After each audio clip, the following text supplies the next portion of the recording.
사무엘상 20장 1절에서 11절까지 말씀 한 절씩 교독합니다. 다윗이 라마나요에서 도망하여 요나단에게 이르되 내가 무엇을 하였으며 내 죄악이 무엇이며 내 아버지 앞에서 내 죄가 무엇이기에 그가 내 생명을 찾느냐.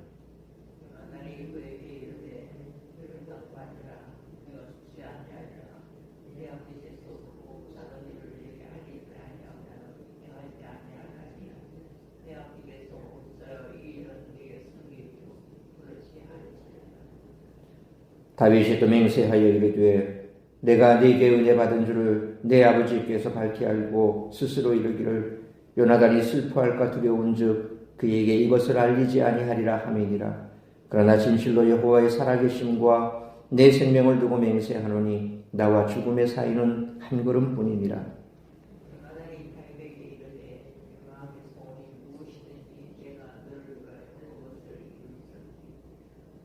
다윗이 요나단에게 이르되 내일은 초하루인즉 내가 마땅히 왕을 모시고 앉아 식사를 하여야 할 것이나 나를 보내어 셋째 날 저녁까지 들에 숨게 하고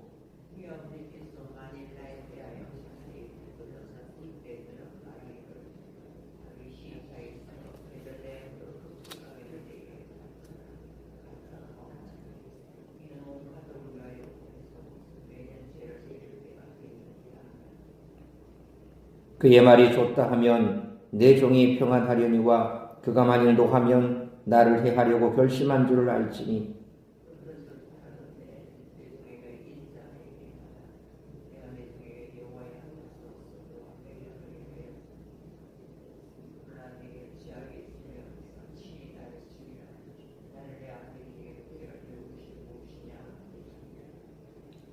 요나단이 이르되 이 일이 결코 내게 일어나지 아니하리라.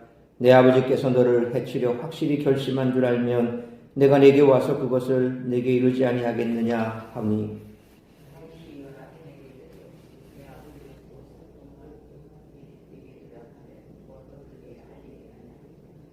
(11절) 같이 읽습니다.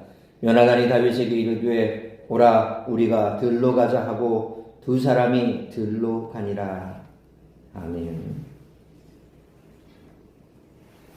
하나님이 사울을 지체시키는 동안 다윗은 다시 한번 그를 피해 도주합니다.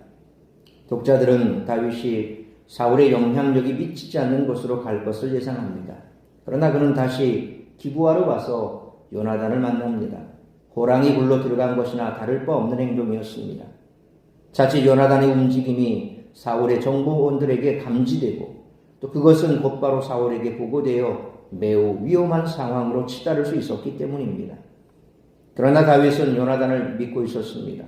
그와 요나단은 언약을 맺은 사이였습니다. 더욱이 요나단은 다윗에게 자신의 신분과 지위를 상징하는 겉옷과 무기도 줬습니다.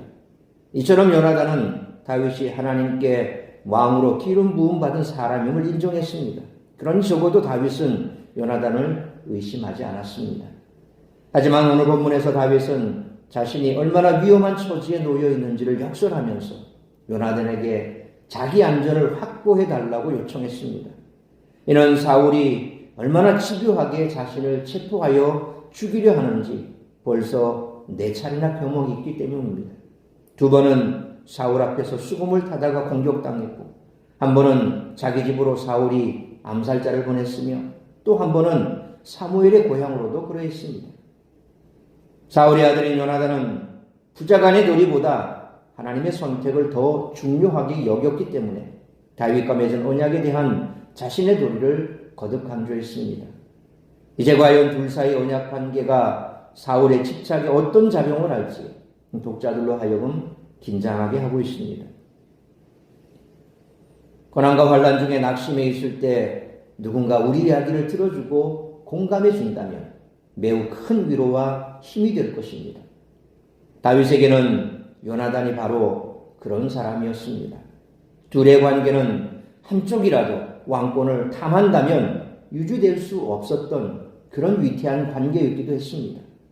하지만 두 사람은 모두 우정과 충정으로만 가득하여 서로를 존중하고 배려하는 마음을 지켜나갔습니다. 우리에게도 이런 친구가 한 사람만 있다면 얼마나 좋겠습니까? 그런데 우리는 걱정할 게 없는 것이 그런 친구가 있지요. 누굽니까? 바로 예수 그리스도입니다. 우리의 가장 좋은 친구. 그래서 비록 내가 주저리 내 마음을 털어놓아도 사람처럼 내 옆에서 뭐라고 말은 하지 않지만 다 듣고 계신다는 겁니다. 그걸 아니까 우리는 우리의 마음을 주님 앞에 토해낼 수가 있는 거죠. 오늘 다윗에게는 바로 요나단이 그런 친구였다는 것입니다. 따라서 이와 같은 오늘 본문의 말씀을 통해 우리들이 깨달아야 할 것은 첫째로 1절로 3절 말씀처럼 낙심되고 절망적인 상황을 만날지라도 하나님의 선하심을 믿어야 한다는 것입니다. 다윗은 라마나요스에 사울이 찾아오자 이번에는 요나단에게 가서 몸을 숨깁니다. 요나단은 다윗을 이해하고 도와줄 유일한 사람이었을 것입니다. 다윗은 1절 말씀처럼 요나단에게 한탄을 쏟아내며 이야기합니다. 자신이 무슨 잘못을 했기에 사울이 자신을 죽이려 하냐며 사울의 아들 요나단에게 억울함을 호소합니다. 그러자 2절 말씀처럼 요나단이 다윗을 진정시키지만 다윗의 마음은 3절 말씀처럼 가라앉지 않습니다. 요나단이 아무리 안심시키려 해도 다윗은 자신과 죽음 사이는 한 걸음뿐이라며 크게 낙심합니다. 우리도 다윗이 호소했던 내용과 같은 의문을 품을 때가 있습니다. 우리가 하나님의 계획을 다 알 수는 없습니다. 하지만 분명히 믿어야 합니다. 그러므로 비록 낙심되고 절망적인 상황을 만날지라도 하나님은 언제나 선하시며 우리를 사랑하시는 가운데 행하시는 모든 일이 선한 계획 안에 있다는 사실을 믿는 믿음으로 은혜의 보좌 앞으로 날마다 나아가는 우리 모두가 되시기를 축원합니다. 두 번째로 4절로 8절 말씀처럼 어려움에 처한 지체를 위해 사랑으로 위로하고 희생할 수 있어야 한다는 것입니다. 요나단은 왕위에 관심을 두기보다 정의에 관심을 두었습니다. 사울과 그는 부자지간이었지만 그는 관계를 따르기보다 옳고 정의로운 일을 선택했던 사람입니다. 역학관계로 따져도 다윗은 요나단에게 큰 걸림돌이 되는 인물입니다. 사울이 가진 왕권이 요나단에게 승계되는 것은 당연한 수순이었습니다. 걸림돌이 존재하지 않는다면 말이죠. 요나단도 당시 다윗의 존재감을 인지하고 있었을 것입니다. 그러나 요나단은 다윗의 충정을 알고 있었고 아버지 사울이 옳지 않은 일을 벌이고 있다는 사실을 잘 알고 있었습니다. 그래서 4절 말씀처럼 요나단은 다윗과 언약을 맺은 정치적 동맹자답게 자신이 돕겠다고 약속합니다. 그러자 다윗은 5절 말씀처럼 요나단의 말에 따라 한 가지 제안을 내놓습니다. 그런 이튿날 초하루를 기회로 삼았습니다. 초하루에는 왕과 신하들이 한데 모여 만찬을 즐겼던 것으로 보입니다. 하지만 다윗은 이 만찬 후 셋째 날 저녁까지 한적한 들에 숨어 있겠다고 제안합니다. 그리고 다윗은 6절 말씀처럼 요나단이 할 일도 말해줍니다. 그 판단 기준 역시 7절 말씀처럼 다윗이 제시합니다. 여기서 다윗은 요나단에게 자신을 당신의 종이라고 일컫는데 이것은 다윗이 왕자인 요나단의 신분과 지위를 여전히 인정하고 있다는 뜻입니다. 다윗은 자신의 제안을 마무리하면서 8절 말씀처럼 두 가지를 다시금 분명히 합니다. 첫째로 요나단 앞에서 자신을 다시 한번 당신의 종이라고 일컬으며 요나단의 정치적 영향력을 인정한다는 거죠. 둘째로 요나단과 맺었던 언약을 다시 되새기며 둘 사이의 관계를 명확히 합니다. 더불어 자신에게 어떤 죄라도 있다면 직접 죽여달라고 하며 결백을 강조합니다. 사실 요나단은 온 마음과 정성을 다해 절망에 빠진 다윗의 말을 경청하고 위로하고 있었다는 것이죠. 우리도 요나단처럼 하나님 편에 서서 용기 있는 결단을 내릴 수 있어야 한다는 것입니다. 그래서 정말 요나단 같은 친구, 다윗 같은 친구, 그것은 누군가가 나에게 그렇게 해주기 이전에 내가 그와 같은 사람이 되어준다면 상대방도 나에게 그런 사람이 될 수 있다는 것입니다. 바로 우리가 누군가가 나에게 그런 친구가 되어주기를 소망하기 이전에 우리가 그렇게 되어주는 것, 그 마음의 자세가 참 중요합니다. 그래서 성도 간의 교제에 있어서도 마찬가지입니다.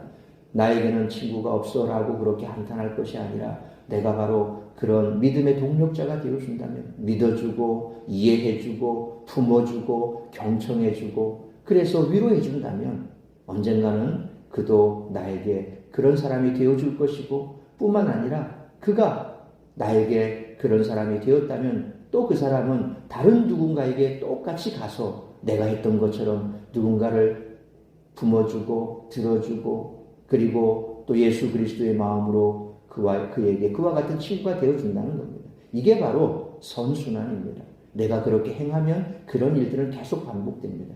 그런데 교회 안에서 왜 자꾸 모임에 있어서도 그런 모임이 기쁨의 모임이 되지 못하고 다툼의 모임이 됩니까? 서로 이해득실만을 따지기 때문에 그렇습니다. 내가 저 사람을 가까이 했을 때 뭐가 유익이 있고 내가 저 사람을 멀리 해야 될 이유가 무엇인가 자꾸 그런 걸 찾아냅니다. 그러니까 교회 안에서도 이런 관계가 형성이 못 됩니다. 그러니 교회 안에 와서도 외롭습니다. 혼자인 것 같습니다. 아무도 내 편이 없는 것 같습니다. 하나님은 너무 멀리 계시고 가까이 있는 사람은 그렇지 못하니 그러니까 관계 속에서 자꾸 좌절하고 낭망하고 그래서 이 교회 저 교회 떠돌 수밖에 없는 거죠. 어쩌면은 그 중심에 내가 있는지도 모릅니다. 내가 붙들어 줬으면 내가 정말 그의 마음을 알아주고 또 경청해주고 품어주었으면 떠나지 않을 사람인데 괜히 그래서 떠나면 남 탓하죠. 지가 믿음 생활 제대로 못하니 그렇지.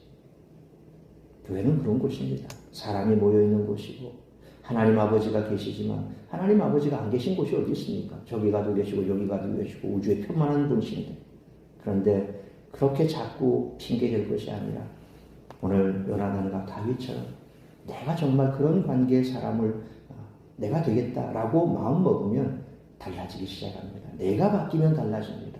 내가 안 바뀌니까 바뀌는 게 없습니다. 달라질 것도 없다는 것입니다. 이런 말씀을 들어도 항상 우리는 그냥 그렇지라고 하고 넘어가 버리죠. 결단해야 됩니다. 바뀌어야 됩니다. 요나단에게 다윗이, 다윗에게 요나단이. 이런 관계는 정말 힘든 관계입니다. 그러려면 그 관계를 만들어내기 위해서 애써야 한다는 겁니다. 그러므로 요나단처럼 어려움에 처한 지체를 위해 사랑으로 위로하고 상당한 대가를 지불하는 희생을 할 수 있는 그런 마음을 가지고 결단하는 우리 모두가 되시기를 축원합니다. 세 번째로 9절로 11절 말씀처럼 절망에 빠진 지체에게 실질적인 도움을 줄 수 있어야 한다는 것입니다. 9절 말씀처럼 요나단은 이 일이 결코 내게 일어나지 아니하리라며 다시 한번 다윗을 안심시킵니다. 그런데 다윗은 요나단이 자신을 도와줄 것을 알고 있었지만 10절 말씀처럼 사울이 이 일을 은밀히 진행한다면 요나단도 손쓸 방법이 없다고 생각했습니다. 이는 사울의 체계적인 정보망을 염두에 둔 말입니다. 왜냐하면 자신이 라마나요시에 도착하자마자 이내 사울이 보낸 전령들이 들이닥친 일들을 경험했기 때문입니다. 사울이 다윗을 죽이기로 결심한다면 요나단을 배제시킬 것이 분명했기 때문입니다. 바로 이 사실로 인해 다윗은 절망하고 큰 두려움을 느꼈습니다. 요나단은 다윗에게 11절 말씀처럼 들로 나가자고 합니다. 여기서 우리들은 두 가지를 기대할 수 있습니다. 하나는 둘이 다시 한번 언약 관계를 돈독히 가지는 것이고 다른 하나는 정보를 전달할 방법을 찾을 것이라는 사실입니다. 이건 내일 본문을 통해서 우리는 확연하게 보게 될 것입니다. 이처럼 모든 상황이 절망스럽게 여겨질 때가 있습니다. 하나님과 동행하며 골리앗을 쓰러뜨린 다윗도 이런 상황에서는 연약한 면모를 보였습니다. 하지만 하나님은 요나단을 통해 다윗의 마음을 위로하시고 희망을 잃지 않도록 도와주셨습니다. 교회 안에서 성도들은 교제를 통해 하나님이 주시는 소망을 나누어야 됩니다. 아무리 신앙이 좋은 사람도 절망스러운 상황 앞에서는 마음이 약해지게 되어 있습니다. 그럴 때 교회가 따뜻한 소망을 전하고 도움의 손길을 내민다면 그 사람은 용기를 얻고 다시 일어날 수 있을 것입니다. 그리스도의 사랑은 막연하고 추상적인 개념이 아닙니다. 예수님께서 그냥 너 아프니 안 됐어 라고 위로하지 않았습니다. 고쳐주셨습니다. 귀신도 쫓아내 주셨습니다. 슬프고 절망에 있는 사람 위로해 주셨습니다. 심지어는 죽음의 절망 가운데 있는 나사로도 살려주시지 않았습니까? 뿐만 아니라 우리가 잘 아는 나인성 과부의 아들, 그 죽은 아들, 외동아들이 죽어 절망에 빠져있는 그 나인성 과부의 마음을 아시기에 그 아들도 살려주시지 않았습니까? 예수님께서는 말로 하지 않았습니다. 주님을 만나서 뭔가 변화를 받고자 하는 삭개오, 주님이 만나주셨지 않습니까? 주님이 만나주셨으니 그가 변화되지 않았습니까? 그러니까 뭐든지 저절로 되는 것은 없습니다. 주상적인 것은 없습니다. 실질적이어야 됩니다. 우리는 그 사랑을 구체적이고 실질적인 사랑과 섬김을 통해서 경험하게 됩니다. 그러므로 모든 상황이 절망스럽게 여겨질 때 성도 간의 교제를 통해 하나님이 주시는 소망을 서로 나누고 실질적인 도움의 손길을 전할 수 있는 우리 모두가 되시기를 축원합니다. 사랑하는 성도 여러분, 오늘 본문에서 우리는 절망에 빠진 다윗을 발견합니다.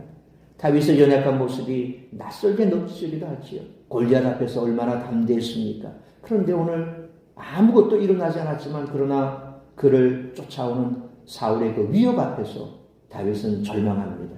이처럼 성도는 공동체 사랑 없이는 믿음을 굳게 지키기가 어렵다는 겁니다. 다윗에게 요나단이 있었듯이 우리에게는 그리스도의 몸된 교회가 있습니다. 우리는 그리스도의 사랑으로 하나가 되어 서로 아끼고 격려하며 다른 지체를 세워주어야 할 의무가 있습니다. 그러므로 비록 낙심되고 절망적인 상황을 만날지라도 하나님은 언제나 선하시며 우리를 사랑하시는 가운데 행하시는 모든 일이 선한 계획 안에 있다는 사실을 믿는 믿음으로 은혜의 보좌 앞으로 나아가야 할 뿐만 아니라 어려움에 처해 절망하는 그런 지체에게 하나님이 주시는 소망을 서로 나누고 실질적인 도움의 손길을 전함으로 세워주고 품어주고 하나가 되어 주님 앞에 가는 그날까지 귀한 믿음의 동력들을 이루어 나가는 우리 모두가 되시기를 주님의 이름으로 축원합니다. 기도하겠습니다. 걸어가신 아버지 하나님, 은혜와 사랑을 감사합니다. 오늘 말씀을 통해서 우리가 다시 한번 결단해야 할 것은 교회 안에 많은 지체가 있고 또 우리가 한 몸 되어 주님의 몸된 교회를 세워나가는데 때로 우리는 너무나 우리의 지체의 상황에 대해서 무관심할 때가 많습니다. 그러나 다윗과 요나단의 관계를 보면 이렇게 세상 가운데서도 많은 사람들이 추앙하고 따라갔던 다윗이라 할지라도 사울 한 사람의 끊임없는 집착과 죽음의 위협 앞에서 다윗은 무너지고 말았습니다. 그럴 때에 요나단이 있었습니다. 무너진 다윗을 일으켜 세워주고 붙들어주고 그래서 다시금 다윗이 감당해야 될 사명을 감당할 수 있도록 지켜주었던 요나단이 있었던 것처럼 교회 안에서도 우리가 바로 그와 같은 관계가 될 수 있어야 할 줄 믿습니다.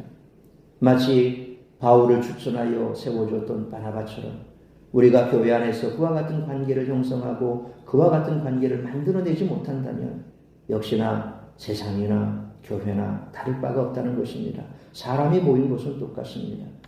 그래서 교회 안에서 더욱더 우리가 믿음의 동력들을 잘 세워주고 만들어 나가는 것은 나 한 사람이 변화되고 내가 바로 그런 사람이 되어야겠다는, 그래서 실질적으로 도움을 주기 위해서는 내가 희생을 해야 됩니다. 또 대가를 지불할 수 있는 마음의 각오도 되어 있어야 됩니다. 그런 마음의 각오와 그런 희생을 우리가 각오한다면 교회는 더욱더 따뜻해질 것이요, 분명 하나님께서 말씀하시는 바 우리는 사랑으로 하나 되어 믿음으로 하나 되어 주님 앞에서는 그날까지 아름다운 믿음의 동력들과 손붙들고 이 믿음의 경주를 완주할 줄 믿습니다. 그런 교회를 만들어가기 위해 힘쓰고 애쓰는 우리 성도들이 되게 하시고, 또한 그런 관계를 만들어가기 위해서 서로가 서로를 관심을 가지고 또 경청해주고 품어주고 위로하고 붙들어주는 그런 관계를 만들어낼 수 있는 우리 모든 성도들이 될 수 있도록 은총 내려 주옵소서. 이 모든 말씀 우리 주 예수 그리스도의 이름으로 기도하옵나이다. 아멘.